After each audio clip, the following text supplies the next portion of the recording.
But entwined in all of that is the concern about election security in California, and voter ID is a matter that, again, comports with common sense that most American people see the value in, and it's be something we'll be trying to advance. Over here. Yeah. Do you see President Trump negotiating with Maduro, or Maduro will not have the opportunity to negotiate, but rather accept the terms in regard of the migrants? And the second question is whether this conversation with Bukele means that the president of El Salvador is going to receive members of Tren de Aragua TVA expelled from the United States in his prisons? Yeah, look, I'm not sure. I'm not going to get ahead of the president with regard to negotiations with Venezuela or El Salvador or any other country. I will just say that we will be dealing with this in the same manner that we did with Colombia, and that is every nation around the world that, Venezuela is a good example. I mean, President Trump noted that they opened their prisons and sent very dangerous persons to the U.S. That is not acceptable. We should never have allowed it here. The Biden administration and Mayorkas opened the border wide and subjected the American people to all these terrible, it's a humanitarian catastrophe and a violent problem, a violent crisis for the American people, and it must be addressed. And so President Trump will, you've seen, he will have a heavy hand, and we will support him on that regardless of who stands up against it. Mr. Speaker. Yeah, go ahead. Yeah. Yes, Mr. Speaker. It's been a busy week, as I said before, with President Trump. We've seen him fire some inspectors general today, and also he's made comments and an executive order about FEMA, saying that perhaps it shouldn't even exist. Can you comment on the idea that states should do more, and do you think FEMA should exist? And the inspectors general, is that a legal action, and is it a good one? So I have some expertise with FEMA. I'm from Louisiana. We're a disaster-prone state, as is Florida, and we have a lot of experience with that. In my experience, it is very often the case that local workers, people who are working through FEMA, do a pretty good job, but often it's the leadership at the top that can affect the outcome of how a disaster is handled. There's been a lot of frustration, of course, over the last 4 years with how FEMA has been handled, and I think the president is right to assess that.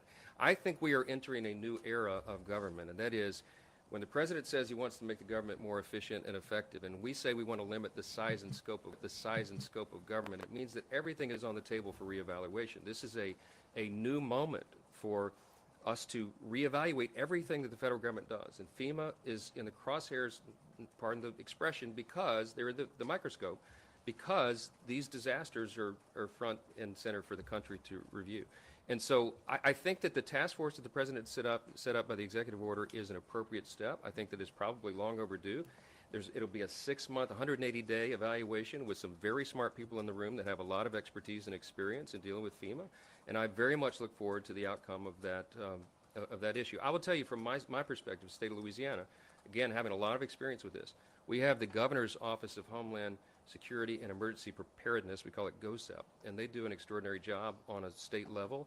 They're very responsive to the people, and our people are very resilient, and they look to the state officials to handle that. FEMA has been a partner, but they probably could be a better partner. So we're going to withhold the final judgment on what the analysis is from that group, but I think the timing for that is important, and we support the president's initiative, obviously 100%, and we'll assist from the House Republicans in any way that we can to contribute to that effort. With regard to the inspectors general, the president will, my understanding is he will be replacing those positions with new persons, and sometimes you need a fresh look. Look, we want to eliminate fraud, waste, and abuse in every way possible. The president's committed to that, and we are as well. The inspector generals, when they are working on all cylinders and to their top level of effectiveness, they can be a huge part of that. I think the president appreciates that, but sometimes you have to begin a new page and start with a fresh start, and I think maybe some new eyes, new voices will be appropriate at this time. Scott. Scott. Thank you very much.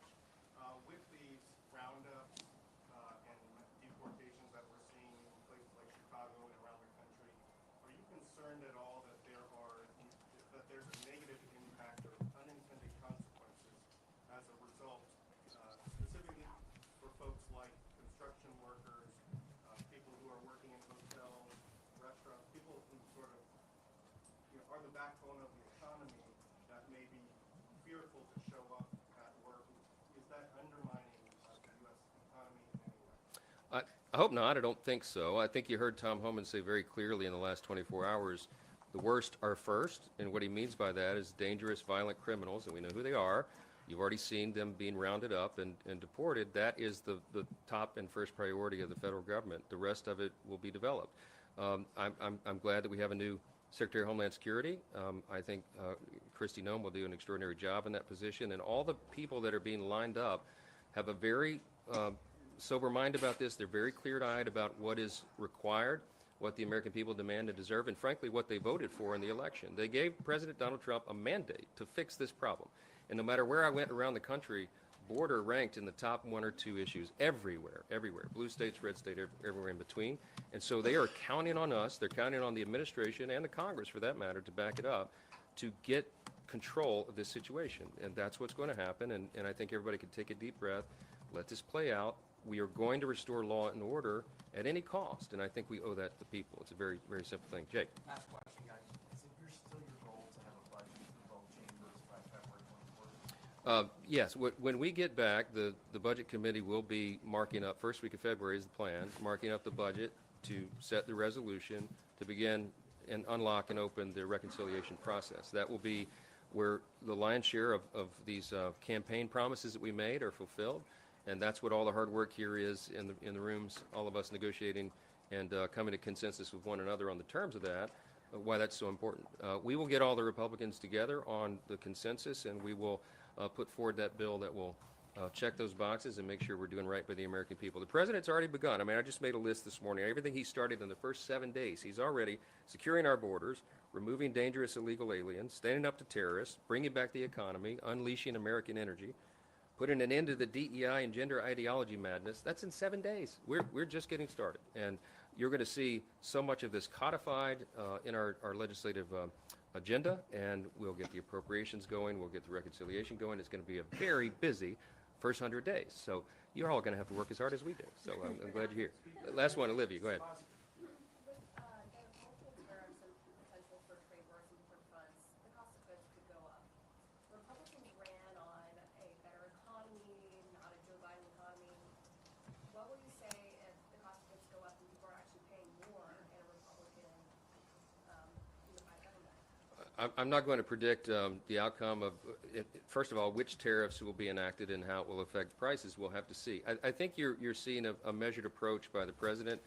Tariffs clearly is going to be a part of the policy agenda from the White House. All of that, he's said to us, will be in the executive branch and not the legislative branch, so they'll have unilateral authority over it. But I think he's going to be wise in how he does that. I don't think you'll see across-the-board tariffs in whole countries or whole industries. I don't believe that's what will happen. I think he's going to deal with the unfairness that we see out on the world stage. China, for example, is a terrible trading partner. They abuse the system. They steal our intellectual property. They're now trying to get a leg up on us on AI, as you've seen the last day or so. It's a serious threat to us and to our economy and our security in every way. And so the president takes that seriously, and I think that he will deal with that in an appropriate manner. Look, we're free trade advocates. But as the president often reminds all of us, it has to be free and fair trade, and we simply don't have that with some of the people, allies and adversaries around the world. So President Trump will be the great equalizer on that, and we look forward to it. Thank you all for being here. We'll be talking with you next couple of days.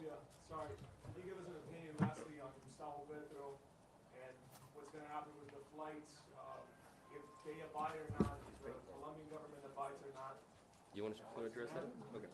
Well, listen, he did an about-face very quick-like, and that was appropriate. And if he wants to send his own presidential plane to pick up his folks, we welcome that. It saves American taxpayers money. I think that's a great thing. And, I think other foreign leaders should take his cue and send their presidential planes and pick up their folks who don't belong here. We are happy to send them back. So I think it's a good trend. Thank you. Thank you. Good to see you all. I want to try to get you set up. Are you sure? Where is Dario?